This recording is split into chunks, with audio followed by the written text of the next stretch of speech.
പ്രിയപ്പെട്ടവരെ, നമ്മൾ ഇൻഷാല്ലാ ഈ പേപ്പറിൻ്റെ ലാസ്റ്റ് സെഷനിലാണ്. ഒരു സെഷനോട് തീർക്കാനാണ് വിചാരിച്ചിരുന്നത്. വീഡിയോ ലോങ്ങായി പോകുന്നതിന് ഭയപ്പെട്ടതുകൊണ്ട് 3 സെഷനാക്കി ചുരുക്കുകയാണ് ചെയ്യുന്നത്.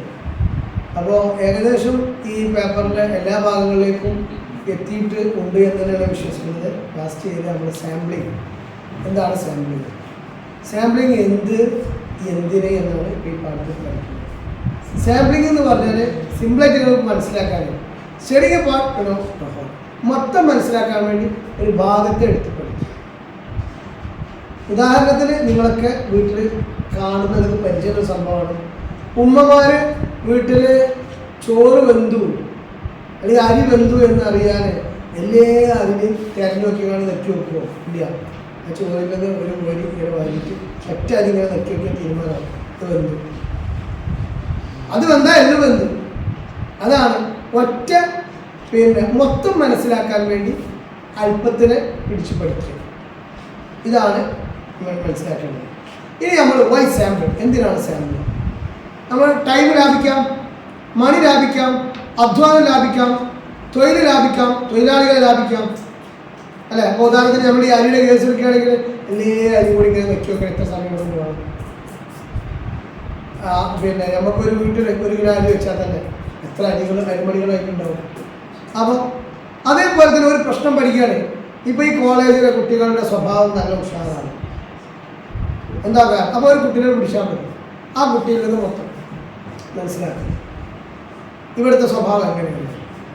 ഒരു കുട്ടീനെ വെച്ചിട്ട് അല്ലെങ്കിൽ എല്ലാ ക്ലാസ്സിൽ നിന്ന് ഓരോ കുട്ടികളെ എടുത്തിട്ട് നമ്മൾ മൊത്തം ആ സ്കൂളിൻ്റെ പേരിൽ ആ കോളേജിൻ്റെ പേരിൽ നമ്മൾ എന്ത് ചെയ്യാം, ഒരു ഹൈപ്പോത്തസിസ് വെച്ചിട്ട് നമ്മൾ ഒരു തീരുമാനം എത്തിയത്. ഇതാണ് sample. More practical and manageable than studying the entire population.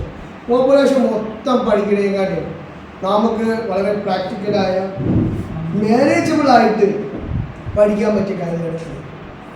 Can yield more accurate results with careful selection. Selection കറക്റ്റായാൽ നമുക്ക് എന്ത് ചെയ്യാൻ പറ്റും? അക്യുറേറ്റ് യഥാർത്ഥ റിസൾട്ട്, ആ റിസർച്ചിൻ്റെ യഥാർത്ഥ റിസൾട്ട് നമുക്ക് കൊണ്ടുവരാൻ കഴിയും. ഇതിൽ ഇനി നമ്മൾ മനസ്സിലാക്കുന്നത് സാമ്പിളിനോട് ബന്ധപ്പെട്ട് കുറേ കീ ടേംസ്, കുറേ കീ പദങ്ങൾ ഇതിൽ ഉപയോഗിക്കും. അത് പോപ്പുലേഷൻ അല്ലെങ്കിൽ യൂണിവേഴ്സ്. യൂണിവേഴ്സിനെ ചെക്ക് ചെയ്യാൻ നമ്മൾ മൊത്തത്തിലുള്ള പോപ്പുലേഷൻ ചെക്ക് ചെയ്യാറുണ്ട്. The entire group you want to study. നമ്മൾ പഠിക്കാൻ ഉദ്ദേശിക്കുന്ന ആ മൊത്തം. ഇപ്പോൾ take a sample from the population എന്ന് പറഞ്ഞാൽ നിങ്ങളിപ്പോൾ നിങ്ങളെ കാലിക്കറ്റ് യൂണിവേഴ്സിറ്റിയാണ് നിങ്ങൾ സ്റ്റഡി എങ്കിൽ ആ കാലിക്കറ്റ് യൂണിവേഴ്സിറ്റിയാണ് പോപ്പുലേഷനോട് ഉദ്ദേശിക്കുന്നത്. അതിൽ നിന്ന് സാമ്പിൾ എടുക്കുക എന്ന് പറഞ്ഞാൽ അതിന് 5 സ്റ്റുഡൻസിനെ എടുക്കുക, അത് 2 അതാണ് സാമ്പിൾ. ഓക്കെ. അപ്പോൾ പോപ്പുലേഷൻ യൂണിവേഴ്സ് എന്ന് പറഞ്ഞാൽ ഇതാണ് സംഭവം. എന്നാൽ സാമ്പിൾ എന്ന് പറഞ്ഞാലോ ഞാൻ പറഞ്ഞു A subset of the population. ആ പോപ്പുലേഷൻ എന്നുള്ള ഒരു സെറ്റ്, ഒരു ചെറിയ സെറ്റ്. സാമ്പിളിംഗ് ഫ്രെയിം എന്ന് പറയും. അതെന്താ? The list of all units in the population. പോപ്പുലേഷൻ്റെ ആ യൂണിറ്റ്സിലുള്ള എല്ലാം അത് ഒന്നായിട്ടുള്ള അതിനാണ് സാമ്പിളിംഗ് ഫ്രെയിം എന്ന് പറയുന്നത്. ഇനി സാമ്പിളിംഗ് മെത്തേഡുകൾ കുറേ സാമ്പിളിംഗ് മെത്തേഡ്സ് ഉണ്ട്. പ്രധാനമായി 2 സാമ്പിളിംഗ് മെത്തേഡ്സിനെ കുറിച്ച് നമ്മൾ പറയുന്നത്. അപ്പോൾ എങ്ങനെ ഒരു സാമ്പിളിനെ സെലക്ട് ചെയ്യണം എന്ന് ഞാൻ പറയുന്നത്. ഒന്ന് പ്രോബബിലിറ്റി സാമ്പിളിങ്, മറ്റൊന്ന് non probability sampling. Okay. 2 sampling നമ്മൾ പറഞ്ഞത്. ഒന്ന് പ്രോബബിലിറ്റി സാമ്പിളിങ്, മറ്റൊന്ന് നോൺ പ്രോബബിലിറ്റി സാമ്പിളിങ്. പ്രോബബിലിറ്റി സാമ്പിളിങ്ങിനാണ് റാൻഡം സാമ്പിളിംഗ് എന്ന് പറയാം, മറ്റൊന്നാണ് നോൺ റാൻഡം സാമ്പിളിംഗ് എന്ന് പറയാം. നോൺ റാൻഡം എന്ന് പറയുന്നത് എന്താണ്? Probability sampling every unit has A non chance of selection. ഓരോ യൂണിറ്റിനും സെലക്ട് ചെയ്യപ്പെടാൻ ഒരു അവസരമുണ്ട്.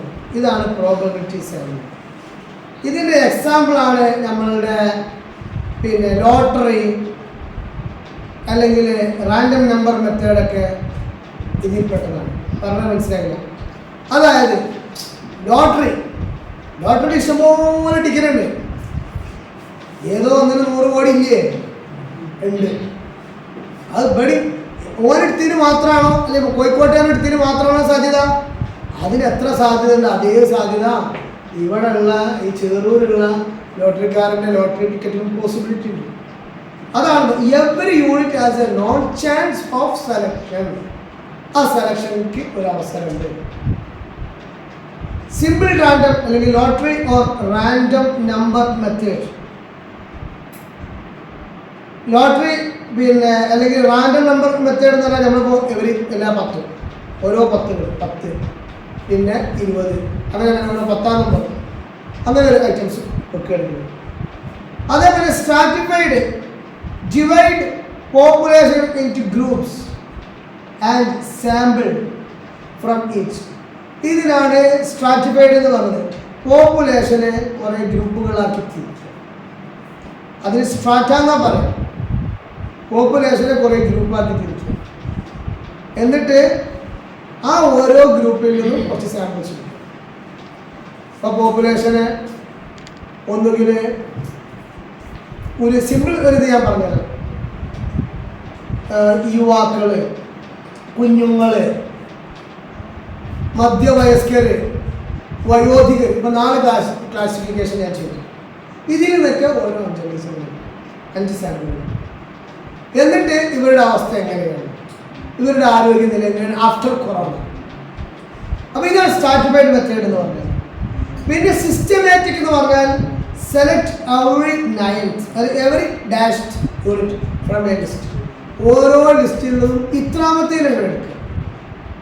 ഓരോ യൂണിറ്റിൽ നിന്നും എന്ത് ചെയ്യാം, ഓരോ ലിസ്റ്റിൽ നിന്നും ഇത്രാമത്തെ ആളുകൾ വിളിക്കുക. ഇപ്പോൾ ഉദാഹരണത്തിന് നിങ്ങൾ ഫെസ്റ്റ് നടത്തുകയാണ്. അപ്പോൾ 3 ഹൗസുകളാക്കി. 3 ഹൗസുകളാക്കാൻ എല്ലാ 3ാം നമ്പറിന്, എല്ലാ 1ാം നമ്പറും എ ഗ്രൂപ്പിൽ, എല്ലാ 2ാം നമ്പറും ബി ഗ്രൂപ്പിൽ, എല്ലാ 3ാം നമ്പറും സി ഗ്രൂപ്പിൽ. ഉദാഹരണം അപ്പോൾ 1 2 3 ഇങ്ങനെ കൗണ്ട് ചെയ്യും. 1 2 3 അങ്ങനെ. ഇതാണ് നമ്മൾ സിസ്റ്റമാറ്റിക് എന്ന് പറയുന്നത്. ഈ നോൺ പ്രോബബിലിറ്റിയിലേക്ക് ഒന്നുകൂടി നമ്മൾ വന്ന് നോക്കുക. നമ്മൾ പറഞ്ഞു നോൺ പ്രോബബിലിറ്റി പറഞ്ഞാൽ സാമ്പിളിംഗ് എന്ന് പറഞ്ഞാൽ എന്താണ്, നോൺ റാൻഡം സെലക്ഷൻ ആണ് based on convenience or judgement. നമ്മളുടെ സൗകര്യത്തിനനുസരിച്ച്, ശരിക്കും പ്രോബബിലിറ്റി ഇല്ല അവിടെ. അപ്പോൾ നമ്മളെ സൗകര്യത്തിനനുസരിച്ച്, നമ്മളെ ജഡ്ജ്മെൻറ്റിനനുസരിച്ച് ചെയ്യേണ്ടതാണ്.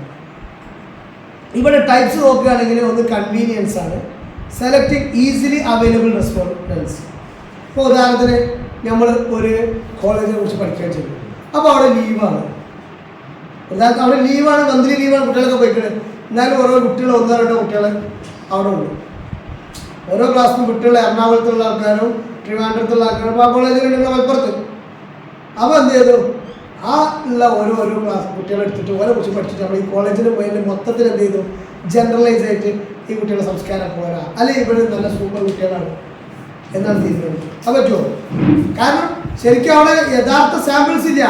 യഥാർത്ഥ സാമ്പിൾ അടുത്ത ആഴ്ച കുട്ടികളെ ലീവ് തുറന്നിട്ട് വരണം. ഇപ്പോൾ സ്കൂളിൽ ലീവാണ്. അപ്പോൾ ഞാൻ എന്ത് ചെയ്തു, എൻ്റെ സൗകര്യം വിചാരിച്ചുകൊണ്ട്, എൻ്റെ ലാഭം വിചാരിച്ചുകൊണ്ട് എന്ത് ചെയ്യാം, നമ്മൾ കൺവീനിയൻസ് വിചാരിച്ചുകൊണ്ട് ഇപ്പം തന്നെ ടെസ്റ്റ് നടത്തി. മനസ്സിലാണോ? അതാണ് പറഞ്ഞത് കൺവീനിയൻസ് പറഞ്ഞത്. പിന്നെ പർപ്പസീവ് ലക്ഷ്യങ്ങളുണ്ടാവും. Selecting based on the researcher's judgment. നമുക്കൊരു ജഡ്ജ്മെൻ്റ് ഉണ്ട്, ഗവേഷകൻ്റെ ഒരു ജഡ്ജ്മെൻറ്റ്. അതിനനുസരിച്ച് നമ്മളെ സാമ്പിളിനെ സെലക്ട് ചെയ്യും. അപ്പോൾ നമുക്ക് അങ്ങനത്തെ ടീമിനാണ് വേണ്ടത്. അപ്പോൾ ഉദാഹരണത്തിന് എനിക്കിപ്പോൾ എന്ത് പറയണം, നിങ്ങളെ കോളേജിൽ ഞാൻ ഗവേഷണം നടത്തുന്നത്, അപ്പോൾ നിങ്ങളെ കോളേജിൽ ഏറ്റവും സൂപ്പറാണെന്ന് എനിക്കത് പറയണം. വെറുതെ പറയാൻ പറ്റില്ല, റിസർച്ചിലൂടെ. അപ്പോൾ ഞാൻ എന്ത് ചെയ്യാം, എനിക്ക് ഏകദേശം ഈ ക്ലാസ്സിൽ സൂപ്പറുള്ള കുട്ടികളാണ്. അപ്പോൾ അങ്ങനെ സൂപ്പറായ ഒരു 5 സാമ്പിൾ എല്ലാ ക്ലാസ്സിൽ നിന്നും. ഇതാണ് പർപ്പസീവ് എന്ന് പറഞ്ഞത്. പിന്നെ ക്വാട്ട എന്ന് പറഞ്ഞാൽ ensuring the sample represents certain groups. ഓരോ ഗ്രൂപ്പിനെയും റെപ്രസെൻറ്റ് ചെയ്യുന്ന സാമ്പിളുകൾ ഉറപ്പിക്കുന്ന സാമ്പിളുകൾക്കാണ് ക്വാട്ട സാമ്പിൾ എന്ന് പറയും. ഉദാഹരണത്തിന് നമ്മൾ മറ്റേ കോട്ട, ഈ കോട്ട എന്നൊക്കെ പറയില്ലേ. ഉദാഹരണത്തിന് താഴ്ന്നവരുടെ കോട്ട, OBC കോട്ട, മറ്റേ കോട്ട, അത് OBC പറ്റി നിൽക്കുന്നത്. ഇതാണ് കോട്ട സാമ്പിൾ എന്ന് പറയുന്നത്. ഇനി നമ്മൾ ഡാറ്റ കളക്ട് ചെയ്യുന്നതിനെ കുറിച്ചാണ് പറഞ്ഞത്. അത് ശരിക്കും നമ്മളെ ഇതിൻ്റെ ടൂളാണ്. ഒരു വർക്ക് നമ്മൾ ചെയ്യണമെങ്കിൽ അതിന് ആയുധങ്ങൾ വേണ്ടേ, വെപ്പൺസ് വേണം, ടൂൾസ് വേണം. ആ റിസർച്ചിൻ്റെ പ്രധാനപ്പെട്ട സംഭവം ടൂൾ ഏതാണ്, കളക്ടിങ് ഡാറ്റയാണ്. Methods of data collection. എങ്ങനെയാണ് ഡാറ്റ കളക്ഷൻ്റെ മെത്തേഡ്? അപ്പോൾ അതിൻ്റെ ടൂൾസാണ്. ഫസ്റ്റ് നിങ്ങൾ ഒബ്സർവ് ചെയ്യും. രണ്ടാമത് നിങ്ങൾ ഇൻ്റർവ്യൂ ചെയ്യണം. നിരീക്ഷിച്ചിട്ട് ഇൻ്റർവ്യൂ ചെയ്തിട്ട് ക്വസ്റ്റ്യനെയറിലൂടെ അല്ലെങ്കിൽ ഷെഡ്യൂളിലൂടെ ഒക്കെ നമ്മൾ തീരുമാനമെടുക്കണം. അതാണ് നോക്കി.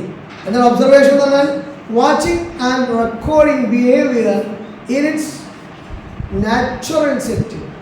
ശരിക്കും എന്ത് ചെയ്യുക, നമ്മൾ ആ ഗ്രൂപ്പിൽ നമ്മൾ ആരെ കുറിച്ചാണ് പഠിക്കുന്നത് ഒരു ഒബ്സർവ് ചെയ്യുക, വാച്ച് ചെയ്യുക, എന്നിട്ട് അവരുടെ ബിഹേവിയർ റെക്കോർഡ് ചെയ്യുക. എങ്ങനെ? നാച്ചുറൽ സെറ്റിങ്ങിലായിട്ട്. നമ്മൾ ഓരെ കുറിച്ച് പഠിക്കാൻ വന്ന് അപ്പോൾ ഒരു ഭയങ്കര ഉഷാറായി ഇങ്ങനെ നിൽക്കുകയാണ്, നമ്മൾ അങ്ങനെ പറ്റില്ല. ഒരു നാച്ചുറൽ സെറ്റിങ്ങിലായിട്ട് എന്ത് ചെയ്യണം, നമ്മൾ അവരെ കുറിച്ച് റെക്കോർഡ് ചെയ്യണം, പഠിക്കണം. ടൈപ്സ്, ഇതിൻ്റെ ടൈപ്സ് നോക്കുകയാണെങ്കിൽ ഒന്ന് പാർട്ടിസിപ്പൻ്റ് ഒബ്സർവേഷൻ ഉണ്ട്, നോൺ പാർട്ടിസിപ്പൻ്റ്. പാർട്ടിസിപ്പൻ്റ് ഒബ്സർവേഷൻ എന്ന് പറഞ്ഞാൽ ഞാൻ നിങ്ങളെക്കുറിച്ച് ഞാൻ കാലിക്കറ്റ് യൂണിവേഴ്സിറ്റിയെ കൂടി പഠിക്കാൻ പോവുകയാണെങ്കിൽ ഞാൻ ഒന്നുകിൽ കാലിക്കറ്റ് യൂണിവേഴ്സിറ്റി ഒരു സ്റ്റുഡൻ്റായി മാറുക, അല്ലെങ്കിൽ ഞാൻ അവിടുത്തെ അധ്യാപകരെ കുറിച്ച് പഠിക്കാൻ പോകണമെങ്കിൽ ഞാൻ അവിടുത്തെ ലെക്ചറായി മാറിയിട്ട് എന്ത് ചെയ്യുക, അതാണ് പാർട്ടിസിപ്പൻ്റ്. നോൺ പാർട്ടിസിപ്പൻ്റ് പറഞ്ഞാൽ ഒരു പാർട്ടിസിപ്പൻ്റ് ചെയ്യാതെ നേരെ പഠിക്കും. ഓക്കെ, ക്ലിയർ ആണോ? അടുത്തത് ഇൻ്റർവ്യൂ. ഇൻ്റർവ്യൂ എന്ന് പറഞ്ഞാൽ face to face conversation to gather information. നമുക്ക് എല്ലാവർക്കും അറിയാം, ഫേസ് ടു ഫേസ് കൺവെർസേഷനാണ്. നമുക്ക് ഇൻഫർമേഷൻ കളക്ട് ചെയ്യാൻ വേണ്ടി മുഖാമുഖമായിട്ട് നമ്മൾ എന്ത് ചെയ്യുക, സംസാരിക്കുക. ഇതാണ് എന്ത് പറയുന്നത് ഫേസ് ടു ഫേസ് ഇൻ്റർവ്യൂ എന്ന് പറയുന്നത്. ഇതിൻ്റെ ടൈപ്പ്, രണ്ട് തരം ടൈപ്സ് നമുക്ക് കാണാൻ പറ്റും. ഒന്ന് സ്ട്രക്ചേർഡും മറ്റൊന്ന് അൺസ്ട്രക്ചേർഡും. സ്ട്രക്ചേർഡ് എന്ന് പറഞ്ഞാൽ ഫിക്സ്ഡ് ക്വസ്റ്റ്യൻസ്, നമ്മൾ ഫിക്സ് ആയ ക്വസ്റ്റ്യൻസ് മാത്രം എഴുതി കൊണ്ടുപോകാൻ, അത് മാത്രമേ ചോദിക്കും. മറ്റൊന്ന് അൺസ്ട്രക്ചേർഡ്, നമ്മൾ ഒന്നിരണ്ട് കാര്യം ചോദിച്ചു, അപ്പോൾ അയാൾ അങ്ങനെ അങ്ങോട്ടും ഇങ്ങോട്ടൊക്കെ പോകുമ്പോൾ അവിടുത്തെ അങ്ങോട്ടും ഇങ്ങോട്ടും കാട് കയറിപ്പോവും, അപ്പോൾ അവിടുത്തെ അങ്ങനെ അങ്ങനെ അങ്ങനെ ആണ് ഫ്രീ ഫ്ലോയിങ് എന്ന് പറയുന്നത്. ഈ രണ്ട് തരത്തിലെ ഇൻ്റർവ്യൂ മെത്തേഡുകളുണ്ട്. മറ്റൊന്ന് ക്വസ്റ്റ്യനെയർ ആണ്. ക്വസ്റ്റ്യനെയർ എന്ന് പറഞ്ഞാൽ എന്താ, set of questions send by post or online for self completion. ഞാൻ എൻ്റെ കാലിക്കറ്റ് യൂണിവേഴ്സിറ്റിയിലെ കുട്ടികൾക്ക് നേരെ എന്ത് ചെയ്യുക, എൻ്റെ റിസർച്ച് അവരാണെങ്കിൽ അവർക്ക് ഒരു പോസ്റ്ററായിട്ട് കാലിക്കറ്റ് യൂണിവേഴ്സിറ്റി എനിക്ക് ഇംഗ്ലീഷ് ഡിപ്പാർട്ട്മെൻറ്റോട് ഇംഗ്ലീഷ് ഡിപ്പാർട്ട്മെൻറ്റ് കത്തയക്കുക, അല്ലെങ്കിൽ പൊളിറ്റിക്കൽ സയൻസ് ഡിപ്പാർട്ട്മെൻറ്റ് അവർക്ക് കത്തയക്കുക, സാറേ നിങ്ങളുടെ കുട്ടികളിൽ ഇത്രയും ആൾക്കാരുടെ സാമ്പിളിങ് എനിക്ക് വേണം, അതിൻ്റെ യൂണിവേഴ്സിറ്റിയിലാണ് എനിക്ക് ഞാൻ സാമ്പിളിങ് റിസർച്ച് നടത്തുന്നത്, അപ്പോൾ ആ കുട്ടികൾക്ക് ഇത് കൊടുത്തിട്ട് അവർ ആൻസർ ചെയ്യും. അപ്പോൾ അതിൽ ക്വസ്റ്റ്യൻസ് ഞാൻ എഴുതിയിട്ടുണ്ടാവും, അതിന് ആൻസർ പോലെ എഴുതിയിട്ട് വിടും. മനസ്സിലാവുണ്ടോ? ഇതിൻ്റെ പ്രോസ് എന്താണ്? ചീപ്പാണ്. പ്രോസ് ആൻഡ് കോൺസ്, പോസിറ്റീവും നെഗറ്റീവും, ലാഭങ്ങളും മെറിറ്റ്സ് ആൻഡ് ഡിമെറിറ്റ്സ് പറയില്ലേ, ആ പ്രോസ് ആൻഡ് കോൺസ് ആണ്. അപ്പോൾ പ്രോസ് മെറിറ്റ്സ് എന്തൊക്കെയാണ്? വളരെ ചീപ്പാണ് അല്ലേ, എനിക്ക് അവിടെ പോയി കാണും ഓരോരുത്തർക്ക് എത്രയും സമയം ചിലവാകും, ഇതൊരു പോസ്റ്റിനെ വിട്ടാൽ മതി, ഇത് കൊറിയർ അയച്ചാൽ മതി, ചീപ്പാണ്. വൈഡ് കവറേജ്, എനിക്ക് അമേരിക്കക്കും വിടാം, വൈഡ് കവറേജ് ആണ്. എന്നാൽ നമുക്ക് നെഗറ്റീവ് എന്താണ്? Low response rate. Response rate പറയും, ആ കൊടുത്തയച്ചാൽ സാറെന്നത് പൊട്ടിച്ചോന്നാവും, ഞാൻ സാറ് പൊട്ടിച്ചാൽ കുട്ടികൾക്ക് കൊടുത്തോന്നാവും, കുട്ടികൾക്ക് കൊടുത്താൽ പിന്നെ സ്റ്റുഡൻറ്റ് ഫില്ല് ചെയ്തോന്നാവും, നീ ഫില്ല് ചെയ്താൽ തന്നെ സാർക്ക് കുട്ടി തിരിച്ചു കൊടുത്തോന്നാവും, തിരിച്ചു കൊടുത്താൽ തന്നെ സാറ് വാങ്ങിയോന്നാവും, സാറ് വാങ്ങിയാൽ തന്നെ തിരിച്ച് എനിക്ക് അയച്ചു തരണ്ടേ. അപ്പോൾ അതാണ് നമ്മൾ പറഞ്ഞത് ലോ റെസ്പോൺസ് റേറ്റ്, അതാണ് എൻ്റെ നെഗറ്റീവ്. ഈ ഷെഡ്യൂൾ എന്ന് പറഞ്ഞാൽ എന്താണ്? ഇതേപോലെ നമ്മുടെ ടൂളാണ് കേട്ടോ, നമ്മളെ കറക്റ്റ് ഡാറ്റയുടെ ടൂളാണ്. Similar to question but filled out by an enumerator or who asks the questions directly. നമ്മൾ തന്നെ നേരെ ക്വസ്റ്റ്യനെയർ തന്നെയാണ്, പക്ഷെ ആൻസർ ആയി ഞാനാണ്. അപ്പോൾ ഞാൻ ചോദിച്ചു, നീ എന്തിനാണ് പൊളിറ്റിക്കൽ സയൻസ് പഠിക്കുന്നത്? അപ്പോൾ എനിക്ക് നല്ലൊരു പൊളിറ്റീഷ്യൻ ആവാൻ ഞാൻ ഇവിടെ ഉത്തരം ഞാൻ പഠിക്കുന്നു. തിരിഞ്ഞോ? ക്വസ്റ്റ്യനെയർ എന്ന് പറഞ്ഞാൽ എന്താ? ഈ സാധനം ഉൾപ്പെടുത്ത് ഒന്നിനെ എഴുതിയാണ് തിരിച്ചത്. ഷെഡ്യൂൾ ആകണം. ആ ക്വസ്റ്റ്യനെയറിൽ നമ്മൾ ചോദിക്കുന്നു, ഞാൻ തന്നെ ഉത്തരം എഴുതും. ചോദ്യം ഇവിടെ എഴുതിയിട്ടുണ്ട്, ചോദ്യോട് ചോദിക്കും, അപ്പോൾ ഞാൻ ഇവിടെ ഉത്തരം ഞാൻ ഇവിടെ എഴുതും. അതാണ് ഷെഡ്യൂൾ എന്ന് പറയുന്നത്. വ്യത്യാസം മനസ്സിലാക്കിയ what's difference between schedule and questionnaire. ചിലപ്പോൾ ആ ചെറിയ ക്വസ്റ്റ്യനുകളൊക്കെ വരാവുന്നതാണ്. അപ്പോൾ from raw data to insights, processing and analysis. നമ്മൾ ഇതിൽ പ്രവർത്തിക്കുക, നമ്മൾ അപഗ്രഥിക്കുക.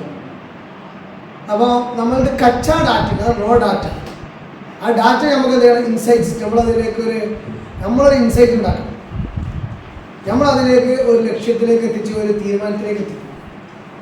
അതാണ് നമ്മൾ ഈ പ്രോസസ്സിംഗ് ആൻഡ് അനലൈസിസ് ചെയ്യുന്നത്. ഇതിനാണ് നമ്മൾ ഡാറ്റ പ്രോസസ്സിംഗ് ആൻഡ് അനലൈസ് എന്ന് പറയുന്നത്. ഡാറ്റ പ്രവർത്തിച്ചിട്ട് നമ്മൾ അപഗ്രഥിക്കും, വിശകലനം എന്നൊക്കെ നമുക്ക് പറയാത്തത്. അതിൻ്റെ ഫസ്റ്റ് സ്റ്റെപ്പ് എന്താണ്? എഡിറ്റിംഗ്. ഈ ഡാറ്റകൾ നമ്മൾ ഉണ്ടാക്കി, ഇനി എന്ത് ചെയ്യണം? Checking data for errors and omissions. ആവശ്യമുള്ള എന്തെങ്കിലും ഒഴിവാക്കിക്കണോ, എന്തെങ്കിലും തെറ്റുകളുണ്ടോ നമ്മൾ ചെക്ക് ചെയ്യണം. രണ്ടാമത് നമ്മൾ ക്ലാസിഫിക്കേഷൻ ആൻഡ് കോഡിങ്. ഇതിനൊക്കെ നമ്മൾ ക്ലാസിഫൈ ചെയ്യണം, ഗ്രൂപ്പ് ചെയ്യണം, ഇൻടു കാറ്റഗറൈസ് ചെയ്യണം. ഇതിനൊക്കെ ഓരോ എന്തെങ്കിലും പറയാം, മലയാളത്തിൽ കാറ്റഗറി ആക്കണം. ആൻഡ് അസൈനിങ് സിമ്പിൾസ്, ചിലതിനൊക്കെ നമ്മൾ സിമ്പിളാക്കി മാറ്റേണ്ടി വരും. ഉദാഹരണത്തിന് മെയിലിനെ 1, ഫീമെയിലിനെ 2, ഇതിനൊക്കെ പല കോഡിംഗ് ആയിട്ട് അല്ലെങ്കിൽ സിമ്പിൾസ് ആക്കിയിട്ടൊക്കെ നമ്മൾ ഡാറ്റയെ ഇങ്ങനെ ആക്കേണ്ടി വരും. Third one tabulation, organising data into tables for summary. Summary ചെയ്യുവാൻ വേണ്ടി ഈ ഡാറ്റയെ നമ്മൾ ടേബിളാക്കി മാറ്റും. നാലാമത്തത് അതിനെ അപഗ്രഥിക്കുക, വിശകലനം ചെയ്യുക, അതാണ് analysis. Using statistical tools. Statistical നമ്മൾ മാത്തമാറ്റിക്സിൻ്റെ നമ്മൾ പഠിച്ചിട്ടുണ്ട്. സ്റ്റാറ്റിസ്റ്റിക് ടൂൾസ് ഉപകരണങ്ങൾ ഉപയോഗിച്ചുകൊണ്ട് നമ്മൾ എന്ത് ചെയ്യണം, ഇത് അപഗ്രഥിക്കണം. അത് ഉപയോഗിക്കാൻ പറ്റുക നമുക്ക് മീന്, മോഡ്, അതേപോലെ തന്നെ പെർസെൻറ്റേജ്, കോറിലേഷൻ, ഇതൊക്കെ അതിന് പറ്റിയ സ്റ്റാറ്റിസ്റ്റിക്കൽ ടൂൾസാണ്. എന്തിനാണത്? ഡാറ്റ മനസ്സിലാക്കുവാനും ഹൈപ്പോത്തിസിസ് ശരിയാണോ എന്ന് ടെസ്റ്റ് ചെയ്യാൻ വേണ്ടിയൊക്കെയാണ് നമ്മൾ ഈ അനലൈസിൽ ഈ സംഗതികളൊക്കെ ഉപയോഗപ്പെടുത്തുന്നത്. അവസാനം നമ്മൾ ഇൻ്റർപ്രറ്റ് ചെയ്യും, വ്യാഖ്യാനിക്കും. അതായത് explain the meaning of the analysed data and drawing conclusions. നമ്മൾ എന്ത് ചെയ്യുന്നു? നമ്മൾ അപഗ്രഥിച്ച ഡാറ്റയുടെ അർത്ഥത്തെ നമ്മൾ വിശദീകരിച്ചുകൊണ്ട് നമ്മളൊരു കൺക്ലൂഷൻ കൊടുക്കുന്നു. ഇന്നതുകൊണ്ടാണ് ഇവിടെ 5% മാത്രം ജയിച്ചത്, ബാക്കിയുള്ളവർ തോറ്റത് ഇന്നതുകൊണ്ടാണ്. മനസ്സിലാണല്ലോ? അതാണ് നമ്മൾ ഇൻ്റർപ്രിട്ടേഷൻ കൊണ്ട് ഉദ്ദേശിച്ചത്. ഇനി ഒക്കെ ചെയ്ത് കഴിഞ്ഞാൽ നമുക്കത് തിസീസ് ചെയ്തത് അല്ലെങ്കിൽ റിപ്പോർട്ട് ചെയ്തത്, റിപ്പോർട്ട് റൈറ്റിംഗ്, അതിനാണ് നമ്മൾ ഫൈനൽ സ്റ്റെപ്പ് എന്ന് പറയുന്നത്. റിസർച്ച് റിപ്പോർട്ട് എന്ന് പറയുന്നത്, തിസീസ് എന്നൊക്കെ പറയുന്നത്. എന്താണ് സംഭവം? പർപ്പസ് എന്താണ് ഇതിൻ്റെ ലക്ഷ്യം? To communicate your research process and to find it to others. നിങ്ങൾ ഇതെല്ലാം കണ്ടെത്തി, നിങ്ങൾ ഫൈൻഡിങ്ങും കൺക്ലൂഷനൊക്കെ ചെയ്തു. ഇനി മാലോകർക്ക് ഇത് അറിയിക്കണ്ടേ? അല്ലെങ്കിൽ നിങ്ങൾ ആരെയാണ് അറിയിക്കാൻ ഉദ്ദേശിച്ചത് അവരെ അറിയിക്കണ്ടേ? അത് അവരുമായിട്ട് നിങ്ങളുടെ റിസർച്ചിൻ്റെ പ്രോസസ്സും ഫൈൻഡിങ്ങും അവരോട് നിങ്ങൾ കമ്മ്യൂണിക്കേറ്റ് ചെയ്യുക. ഇതാണ് ഇതിൻ്റെ ലക്ഷ്യം. എങ്ങനെയായിരിക്കണം ഇത്? വളരെ ക്ലിയർ ആയിരിക്കണം, എന്നാൽ നീട്ടി വലിച്ചതാവില്ല. കൺസൈസ്, അത് സമ്മറൈസ്ഡ് ആയിരിക്കണം, കംപ്ലീറ്റ് ആയിരിക്കണം, ഹോണസ്റ്റ്. നമ്മൾ നോണമെന്ന് എഴുതാൻ പാടില്ല, വളരെ ഹോണസ്റ്റ് ആയ ഇൻഫർമേഷൻ കൊടുക്കേണ്ടത്. ഇതിനുള്ള ഫോർമാറ്റുകൾ നമ്മൾ പറഞ്ഞു തരുന്നത്. Standard format. പ്രിലിമിനറി ടൈറ്റിൽ വേണം.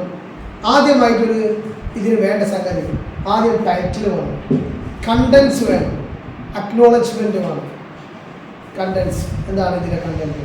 ടൈറ്റിൽ നമ്മൾ റിസർച്ചിൽ ടൈറ്റിൽ ഉണ്ടാവും.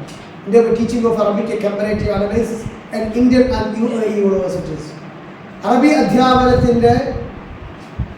അധ്യാപനം ഇന്ത്യൻ UAE യൂണിവേഴ്സിറ്റികളിലുള്ള അധ്യാപനത്തിൻ്റെ താരതമ്യമാണ് ആൻഡ് ടൈറ്റിൽ.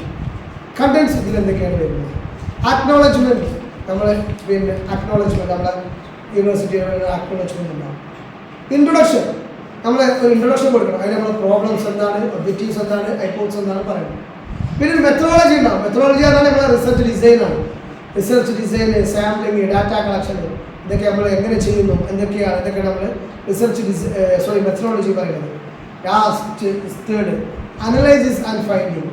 അവിടെ എന്ത് ചെയ്യണം? നമ്മൾ presentation of data with tables, ഗ്രാഫായിട്ട് ടേബിളായിട്ടൊക്കെ നമ്മൾ ഡാറ്റ പ്രസൻറ്റ് ചെയ്തിട്ട് നമ്മളുടെ ഫൈൻഡിങ്സും അനലൈസിസും ഒക്കെ നമ്മളവിടെ നടത്തണം. ലാസ്റ്റ് കൺക്ലൂഷനാണ്, അതായത് നമ്മൾ സമ്മറി, ഫൈൻഡിങ്സ്, റെക്കമെൻഡേഷൻസ്. ഇത് മൂന്നും ഈ സാധനങ്ങൾ മാത്രമേ അവിടെ ഉണ്ടാവുള്ളൂ. അപ്പം ഇതിന് ഈ കൺക്ലൂഷന് മുമ്പ് റിസർച്ച് കഴിഞ്ഞു, അനലൈസിസ് ആൻഡ് ഫൈൻഡിങ്ങിനോട് റിസർച്ച് കഴിഞ്ഞു. പിന്നെ അതിൻ്റെ പ്രധാനപ്പെട്ട സംഭവം നമ്മൾ എഴുതിയെടുക്കും, സമ്മറി, ഫൈൻഡിങ്സ്. അതിനകത്ത് ഞാൻ കണ്ടത് 5% മുകളിലുള്ള ആൾക്കാരെ തോൽക്കാനുള്ള കാരണം ഇന്നതാകുന്നു. അതാണ് എൻ്റെ ഫൈൻഡിങ്. മനസ്സിലാവുണ്ടോ? റെക്കമെൻഡേഷൻ, ഇനി ഇവരെ ജയിപ്പിക്കാൻ നിങ്ങൾ എന്ത് ചെയ്യണം, അതാണ് റെക്കമെൻഡേഷൻ, നമ്മളെ നിർദ്ദേശങ്ങൾ. കൺക്ലൂഷനിൽ അതാണ് വേണ്ടത്.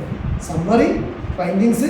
പിന്നെ ഈ റിസർച്ചറായ നിങ്ങൾക്കൊക്കെ പഠിച്ചാളല്ലേ, ഈ പ്രശ്നം പഠിച്ചാൽ നിങ്ങൾക്ക് എന്ത് സമൂഹത്തോട് പറയാനുണ്ട്, ഈ പ്രശ്നം ഇല്ലാതിരിക്കാൻ, അവ നിങ്ങളുടെ നിർദ്ദേശം. അതാണ് recommendation. Last bibliography and appendix and appendices എന്ന് പറഞ്ഞാൽ നമ്മൾ അപ്പൻഡിക്സ് എന്നൊക്കെ പറയാം. അത് ബിബ്ലിയോഗ്രഫി പറഞ്ഞാൽ നമ്മളെ റെഫറൻസുകൾ. ഇത് എവിടുന്ന് എടുത്തു? ഓരോന്നും തെളിവ് പറയണം. നിങ്ങൾ സ്വന്തം പടായി പറഞ്ഞാൽ പോരാ, ഇതാ ഞാൻ മറ്റേ ലെക്ചറിനെ കണ്ടു, എൻ്റെ ലെക്ചർ കാലിക്കറ്റ് യൂണിവേഴ്സിറ്റി ചെയ്യാം, ഇതാ എൻ്റെ ലെക്ചർ മറ്റേ കേരള യൂണിവേഴ്സിറ്റി, എൻ്റെ ലെക്ചർ അബുദാബി യൂണിവേഴ്സിറ്റി, എൻ്റെ ലെക്ചർ സാഹിത്യ യൂണിവേഴ്സിറ്റി അബുദാബി, എൻ്റെ ലെക്ചർ ലണ്ടൻ യൂണിവേഴ്സിറ്റി ലണ്ടൻ. അങ്ങനെ നമ്മൾ പിന്നെ അല്ല ഇന്ന പുസ്തകം ആ ബിബ്ലിയോഗ്രഫി, ഇന്ന പുസ്തകം ഇത്രാം പേജ്, അതിന് നമ്മൾ ഇങ്ങനെ ഒരു ഓർഡറൊക്കെ ഉണ്ട്. ആദ്യം ഇത് എഴുതണം, പബ്ലിക്കേഷൻ എഴുതണം, അങ്ങനെ എഴുതണം, ഒക്കെ നമ്മൾ പഠിക്കും ഡീറ്റെയിൽ ഇൻഷാല്ലാ. അപ്പോൾ ആ ഓർഡർ ബിബ്ലിയോഗ്രഫി വേണം. അപ്പൻഡിക്സ് നമുക്ക് അനുബന്ധങ്ങൾ വല്ലതും ഉണ്ടെങ്കിൽ ഇന്ത്യയിലൊക്കെ എന്ത് കുറേ ഗ്രാഫുകളുണ്ട്. ആ ഗ്രാഫുകൾ ഞാൻ സാറമ്മയോട് പറഞ്ഞത് അപ്പൻഡിക്സ് ആക്കി കൊടുത്താൽ കുറേ ഗ്രാഫ് നടുവിലോട്ട് വരുമ്പോൾ ഒരു ബോറല്ലേ ഉള്ളിൽ, അപ്പോൾ നിറച്ചുള്ള ടാബുലേഷൻസ് അത് ബാക്കിലേക്ക് കൊടുത്താൽ. കാരണം this is the data depends upon this your study your research is റിലൈസ്. അതുകൊണ്ട് അത് അപ്പൻഡിക്സ് ആയി കൊടുത്താണ് എന്ന് പറഞ്ഞു. അപ്പോൾ അതാണ് അപ്പൻഡിക്സ്. പിന്നെ ഇനി നമ്മൾ കൺക്ലൂഡ് ചെയ്യാൻ പോവാണ്. അപ്പോൾ what is the key qualities for a good researcher? ഒരു നല്ല റിസർച്ചർക്ക് ആവശ്യമായ നല്ല പ്രധാനപ്പെട്ട ക്വാളിറ്റീസ് എന്തൊക്കെ വേണം? ഒന്ന്, സയന്റിഫിക് ആറ്റിറ്റ്യൂഡ് ആയിരിക്കണം, ശാസ്ത്രീയപരമായ ആറ്റിറ്റ്യൂഡ് ആയിരിക്കണം. അതായത് അദ്ദേഹം ക്യൂരിയസ് ആയിരിക്കണം, സ്കെപ്റ്റിക്കൽ ആൻഡ് അൺബയാസ്ഡ്, ഒരിക്കലും ബയാസ്ഡ് ആയ ആളായിരിക്കില്ല. പിന്നെ സ്കെപ്റ്റിക്കൽ നമ്മൾ ഒന്നിലേക്കും അത് ഇതുകൊണ്ട് അങ്ങോട്ടായി ഇങ്ങോട്ടായി അങ്ങനെ ഒന്നും ആവാൻ പാടില്ല. അയാൾ ബയാസിൻ്റെ ഏകദേശം അർത്ഥം തന്നെയുള്ളത്. പിന്നെ സിസ്റ്റമാറ്റിക് ലോജിക്കൽ ആയിരിക്കണം, വ്യവസ്ഥാപിതമായി ചെയ്യണം. എന്താണ് ചിന്ത ഭദ്രമായിരിക്കണം, യുക്തിസാമായിരിക്കണം, അതായത് മെത്തഡോളജിക്കൽ അപ്രോച്ച് ആയിരിക്കണം നടത്തും. ഓണസ്റ്റ് ആൻഡ് എത്തിക്കലായിരിക്കണം. അയാൾ റിസർച്ചിനായിട്ട് തോന്നി പറയാൻ പാടില്ല, കള്ളം പറയാൻ പാടില്ല, നുണ പറയാൻ പാടില്ല, വായിക്കുന്ന ആൾക്കാരെ ചീറ്റ് ചെയ്യാൻ പാടില്ല. ഓണസ്റ്റ് ആയിരിക്കണം, എത്തിക്കലായിരിക്കണം. Reports finding truthfully, avoids plagiarism. Plagiarism എന്ന് പറഞ്ഞാൽ മറ്റുള്ളവർക്ക് കോപ്പി അടിക്കുക. ഞാൻ പിന്നെ പഠിക്കുകയാണ്, അവ ഇതിനെ തുടർന്ന് വേറെ ആരോ എഴുതിക്കുന്നത് നേരെ അയാൾക്ക് കോപ്പി പേസ്റ്റ് ചെയ്ത് ചെയ്യാം, പാടുണ്ടോ? ഇപ്പോൾ യൂണിവേഴ്സിറ്റികളിലൊക്കെ എന്തുണ്ട്, പ്ലഗിയറിസം പിടിക്കാൻ വേണ്ടി സോഫ്റ്റ്വെയർ ഉണ്ട്. നമ്മൾ കൊടുത്താൽ നമ്മൾ ഡാറ്റ നേരെ വരെ ഇട്ടിടും, എന്നിട്ട് ഓരോ സർട്ടിഫിക്കറ്റ് കാണും. ഞങ്ങളത്തേക്ക് ലൈബ്രറി ഡിപ്പാർട്ട്മെൻറ്റിൽ നിന്നാണ് ചെയ്തിരുന്നത്. ഒരു കാര്യം സബ്മിറ്റ് ചെയ്യണം, എന്നിട്ട് ഇറ്റ് ഈസ് നോട്ട് പ്ലഗിയറൈസ്ഡ്, ഇത് കോപ്പി അടിക്കപ്പെട്ടതല്ല. ഇത്ര ശതമാനമൊക്കെ ഉണ്ടാവും കേട്ടോ. കാരണം നമ്മൾ പറഞ്ഞ ഇപ്പോഴും പല ആൾക്കാരും യൂട്യൂബിലും മറ്റൊക്കെ പറഞ്ഞിട്ടുണ്ടാവില്ലേ. അപ്പോൾ 5% അലൗഡാണ്, 10% അലൗഡാണ് യൂണിവേഴ്സിറ്റിയിൽ. കാരണം നിങ്ങൾ എത്ര എഴുതിയാലും നിങ്ങളെപ്പോലെ ലോകത്ത് എത്ര ആൾക്കാർ എഴുതിയിട്ടുണ്ടാവും, മനസ്സിലാവുണ്ടോ? അപ്പം നമ്മൾ വേറെ ആൾക്ക് കോപ്പി പേസ്റ്റ് ചെയ്യാൻ പാടില്ല, അവിടെ കട്ടെടുക്കാൻ പാടില്ല. ഞാൻ പ്ലഗിയറിസം. അതേപോലെ ട്രൂത്ത്ഫുൾ ആയിരിക്കണം. പിന്നെ patient and perseverant, does not get discouraged by difficulties. അതായത് നമ്മൾ ക്ഷമാപൂർവമായിരിക്കണം, നേരെ എല്ലാം നേരിട്ട് പോകുന്ന ആളായിരിക്കണം, എല്ലാം സഹിച്ച് മുന്നേറുന്ന ആളാണ് പെർസെവറൻറ്റ് എന്ന് പറഞ്ഞാൽ. ഈ നമ്മളുടെ ഈ റിസർച്ചിൻ്റെ ഇടയിൽ കൂടെ നമ്മൾ മറ്റു യൂണിവേഴ്സിറ്റി കൊടുത്തു ഒരു തരുന്നില്ല, സഹകരിക്കണം, ഞാൻ സാധനം തരുന്നില്ല, അങ്ങനെ അപ്പം കുറേ ബുദ്ധിമുട്ടുണ്ടാവും. ഇനി ഈ പണി നിർത്തിയാണ് റിസർച്ച് വൈകിട്ട് പോകാൻ പാടുണ്ടോ? ഇല്ല, അതാണ് പറഞ്ഞത്. പിന്നെ ഗുഡ് കമ്മ്യൂണിക്കേറ്റർ, നല്ല നിലയ്ക്ക് കമ്മ്യൂണിക്കേറ്റ് ചെയ്യാൻ കഴിയും. ആ സാറിനോട് തിരിച്ചു കളിച്ചാൽ അയാൾ ഓട്ടോമാറ്റിക്കലി കൊടുത്ത് തരും അല്ലേ, മറ്റൊരു പോയത് പറഞ്ഞാൽ എഴുതി തരും. നമ്മൾ നല്ല നിലയ്ക്ക് കമ്മ്യൂണിക്കേറ്റ് ചെയ്യാൻ കഴിയും. Can write and present finding effectively. എന്നിട്ട് നമ്മളുടെ ഫൈൻഡിങ്സും നമ്മളുടെ റിസർച്ചുമൊക്കെ നല്ല നിലയിൽ എഴുതിയിട്ട് നല്ല നിലയിൽ എഫക്റ്റീവായിട്ട് അത് പ്രസൻറ്റ് ചെയ്യാനും കഴിയണം. ഇതാണ് ഒരു യഥാർത്ഥ ഗവേഷകൻ്റെ quality. Anyway here I conclude chapter. Thank you for listening me. നിങ്ങൾക്ക് നല്ലൊരു വിജയം ലഭിക്കട്ടെ എന്ന് ആശംസിച്ചുകൊണ്ട് നിർത്തുന്നു. വാസന്താവാൻ അസ്സലാമു അലൈക്കും വറഹ്മത്തുള്ളാഹി വബറകാതുഹു.